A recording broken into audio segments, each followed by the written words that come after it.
എൻ്റെ പേര് ജിബിൻ. ഇതെൻ്റെ കുടുംബമാണ്. ഭാര്യ അൽഫോൻസ, മകൻ നേതൻ. ഞാൻ എൻ്റെ ജീവിതത്തിൽ പരിശുദ്ധ അമ്മ വഴി തിരുക്കുമാരനിലൂടെ സാധിച്ച ചില സാക്ഷ്യങ്ങൾ ഇവിടെ പറയാൻ ആഗ്രഹിക്കുകയാണ്.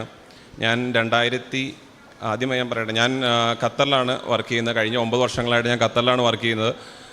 എങ്കിലും എനിക്കൊരു ഫാമിലി സ്പോൺസർഷിപ്പോ അല്ലെങ്കിൽ വൈഫിനെ അവിടെ കൊണ്ടുപോയി പെർമനൻ്റായിട്ട് നിർത്താനുള്ള സാധ്യതകളൊന്നുമില്ല. സാധാ ഒരു ജോലിയാണ് എനിക്കുള്ളത്. 2021 കോവിഡ് സമയത്ത് വൈഫ് നേഴ്സാണ്. വൈഫിന് ടെമ്പററി ആയിട്ട് അവിടെ ഹോസ്പിറ്റലിൽ ജോലി ലഭിക്കുകയുണ്ടായി 3 മാസത്തേക്ക്. അപ്പോൾ ആ കാലാവധി കഴിഞ്ഞപ്പോൾ അവർ നിരവധി പേരെ അവർ പെർമനൻ്റായിട്ട് അവർ സ്ഥിരപ്പെടുത്തി. എൻ്റെ വൈഫും ആ ലിസ്റ്റിലുണ്ടായിരുന്നു. എങ്കിലും ലാസ്റ്റ് നിമിഷത്തിൽ അവർ ഫണ്ടില്ല എന്ന കാരണത്താൽ വൈഫിനെ തിരിച്ച് പറഞ്ഞയക്കുകയുണ്ടായി. അപ്പോൾ എനിക്ക് ശരിക്കും എന്താണ് ചെയ്യേണ്ടതെന്നൊരു ഐഡിയ ഇല്ല. ഞാൻ പലരിലൂടെയും ചെയ്യാൻ ശ്രമിച്ചു, പക്ഷേ പലരോടും സഹായം അഭ്യർത്ഥിച്ചു, എങ്കിലും ഒന്നും ശരിയായില്ല. അപ്പം ഞാൻ കൃപാസനത്തിൻ്റെ യൂട്യൂബ് ചാനലിലൂടെയും ഫേസ്ബുക്കിലൂടെയും എല്ലാം പ്രാർത്ഥനകളും സാക്ഷ്യങ്ങളും എല്ലാം കാണാറുണ്ട്. അങ്ങനെ ഞാൻ ഓൺലൈൻ ഉടമ്പടി എടുക്കുകയാണ് ഒക്ടോബർ 17 2021. അതിനുശേഷം കൃത്യം 3 മാസക്കാലം പൂർത്തിയാകുന്ന ജനുവരി 17 എന്തോ എൻ്റെ മനസ്സിൽ 17 എന്നൊരു തീയതി എൻ്റെ മനസ്സിൽ തോന്നുകയാണ്. 17 ഏകദേശം ഒരു 10 മണിയായി കഴിഞ്ഞപ്പോൾ ഒരു മെയിൽ വരുവാണ്, തിരിച്ച് ജോയിൻ ചെയ്യാൻ താല്പര്യമുണ്ടോ എന്ന് ചോദിച്ചൊരു മെയിൽ വരികയാണ്. മെയിലിൽ വൈഫ് ആ സമയത്ത് നാട്ടിലാണ്. വൈഫ് നാട്ടിലില്ല. വൈഫ് അതിന് ശേഷം വിസിറ്റിംഗ് വിസയിൽ അപ്പോൾ എൻ്റെ കൂടെയുണ്ട്. അപ്പോൾ ഞങ്ങൾക്കത് ശരിക്കും അത്ഭുതമായി തോന്നി. നഷ്ടപ്പെട്ടൊരു ജോലി ഏകദേശം 3 മാസങ്ങൾക്ക് ശേഷം നമ്മൾ തിരിച്ചു വിളിക്കുകയാണ്. ഉടമ്പടി പൂർത്തിയാകുന്ന കാലഘട്ടത്തിൽ തിരിച്ചു വിളിക്കുകയാണ്. ജോയിൻ ചെയ്യാൻ താല്പര്യമുണ്ടോ എന്ന് ചോദിച്ചു. അപ്പോൾ ഉടനെ നമ്മൾ റിപ്ലൈ ചെയ്തു. അങ്ങനെ പിന്നെ നാട്ടിലോട്ട് പോരുകയും വൈഫ് തിരിച്ചു വന്ന് ജോയിൻ ചെയ്യുകയും ചെയ്തു. വൈഫിന് സ്ഥിരമായിട്ടൊരു ജോലി അങ്ങനെ ലഭിച്ചു. ഞാൻ ഉടമ്പടിയിൽ വയ്ക്കാത്ത ചില കാര്യങ്ങളാണ് 2022 കാലഘട്ടത്തിൽ ഏറ്റവും വലുതായി നടന്നതെന്ന് പറഞ്ഞാൽ, 2022 എൻ്റെ വൈഫ് ഏകദേശം 8 മാസം ഗർഭിണിയായിരുന്ന സമയത്ത് അവിടെയായിരുന്നു.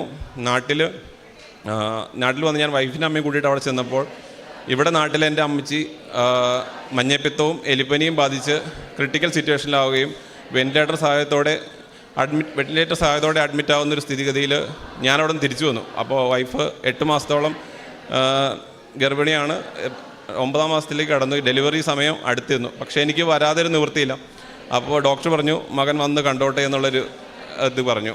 അപ്പോൾ എൻ്റെ മനസ്സിൽ ഒരു സൈഡിൽ എൻ്റെ വൈഫും കുഞ്ഞും, ഒരു സൈഡിൽ എൻ്റെ അമ്മച്ചി.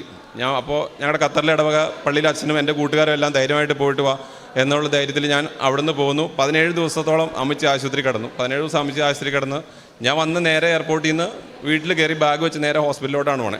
അങ്ങനെ 17 ദിവസം ഞാൻ അമ്മച്ചിയുടെ കൂടെ നിന്ന് ദൈവം സഹായിച്ച് അമ്മച്ചി ജീവിതത്തിലേക്ക് തിരിച്ചു വരികയും അമ്മച്ചി അതിന് ശേഷം ഈ 13 എൻ്റെ കുഞ്ഞിൻ്റെ മാമോദിസയായിരുന്നു. മാമോദിസയ്ക്ക് 8 മാസങ്ങൾക്ക് ശേഷം അമ്മച്ചി തലവട്ടമ്മയായിട്ട് കൂടെ ഉണ്ടായിരുന്നു 3 ദിവസങ്ങൾക്ക് മുന്നേ.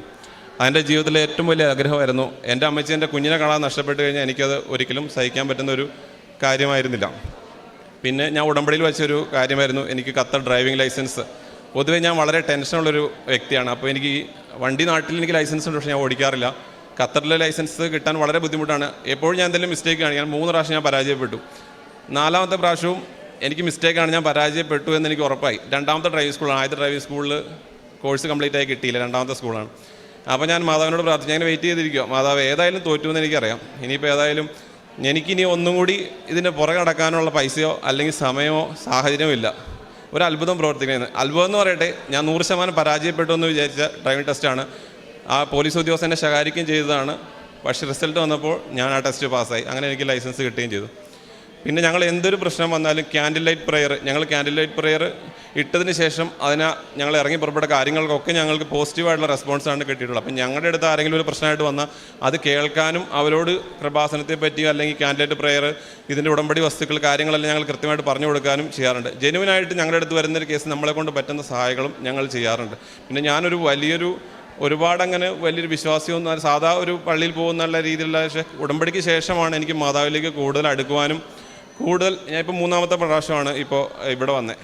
അപ്പം എനിക്ക് ഒത്തിരി സംസാരിക്കാനൊന്നും അറിയത്തില്ല, ടെൻഷനുണ്ട്.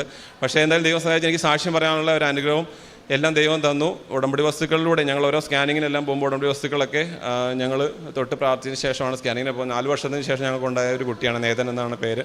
അപ്പോൾ ഇത്രയും കാര്യങ്ങൾ എനിക്ക് ഇതിൽ പറയാത്ത ചെറുതും വലുതുമായ അനുഗ്രഹങ്ങൾ തന്നതിന് മാതാവിനും ദൈവത്തിരുക്കുമാരനും 1000 നന്ദി. എല്ലാവർക്കും ഇവിടെ വന്നിരുന്ന എല്ലാവരുടെയും പ്രശ്നങ്ങളിലും ദൈവത്തിൻ്റെ ഇടപെടൽ ഉണ്ടാവട്ടെ എന്ന് പ്രാർത്ഥിക്കുന്നു. പരിശുദ്ധ അമ്മയുടെ മധ്യസ്ഥലേറെ പ്രത്യേകിച്ച് ഈ ഒരു സാക്ഷ്യത്തിൽ ജോലി ലഭിച്ചതും തൻ്റെ ലൈസൻസ് ലഭിച്ചതും എല്ലാ കാര്യങ്ങളും ദൈവത്തിൻ്റെ ഒരു ഇടപെടലുണ്ട് എന്ന് വിശ്വസിക്കത്തക്കതൊരു അനുഭവമുള്ളതുകൊണ്ടാണ് ഇപ്പോൾ ഒരു കുടുംബം ഇവിടെ വന്ന് ഇപ്പോൾ സാക്ഷ്യപ്പെടുത്തുന്നത്. ഇപ്പോൾ ഈ ഒരു സാക്ഷ്യത്തിൽ പറഞ്ഞതുപോലെ ജീവിതത്തിൽ ഒരു വിശ്വാസത്തിൻ്റെ ഒരു വളർച്ച ഉടമ്പടിയിലൂടെ സാധിക്കുമെന്ന് ഇപ്പം ഇദ്ദേഹം പറഞ്ഞതുപോലെ ഒരു സാധാരണ വിശ്വാസിയിൽ നിന്ന് കുറച്ചും കൂടെ മെച്ചപ്പെട്ട ഒരു വിശ്വാസിയിലേക്ക് ഉടമ്പടി ഒരു വ്യക്തിയെ കൊണ്ട് ചെന്ന് നിർത്തുന്നതിൽ ഒരു സംശയമില്ല. കാരണം ഇവിടെ ഉടമ്പടി എടുത്തവരിൽ സമർപ്പിതരും പുരോഹിതരും ആത്മായ ശുശ്രൂഷ മേഖലയിൽ തന്നെ വചനപ്രഘോഷണ രംഗത്ത് നിൽക്കുന്നവരും വിവിധ ധ്യാന ശുശ്രൂഷ ചെയ്യുന്നവരും ഒക്കെ ഉടമ്പടി എടുത്തിട്ടുണ്ട്. അത് അവരുടെ ആത്മീയ ജീവിതം ഇല്ല എന്നുള്ളതല്ല, അവരുടെ ആത്മീയ ജീവിതത്തിൽ അടുത്ത സ്റ്റെപ്പിലേക്ക്, കാരണം ഞാൻ പരിപൂർണനായിരിക്കുന്നത് പോലെ നിങ്ങളും പരിപൂർണനായിരിക്കുന്നുള്ള കർത്താവിൻ്റെ ആഗ്രഹം, നിത്യജീവൻ വരെ നീളുന്നൊരാഗ്രഹം ഇങ്ങനെ മുന്നോട്ട് കൊണ്ടുപോകാൻ ഉടമ്പടി എന്ന പ്രാർത്ഥന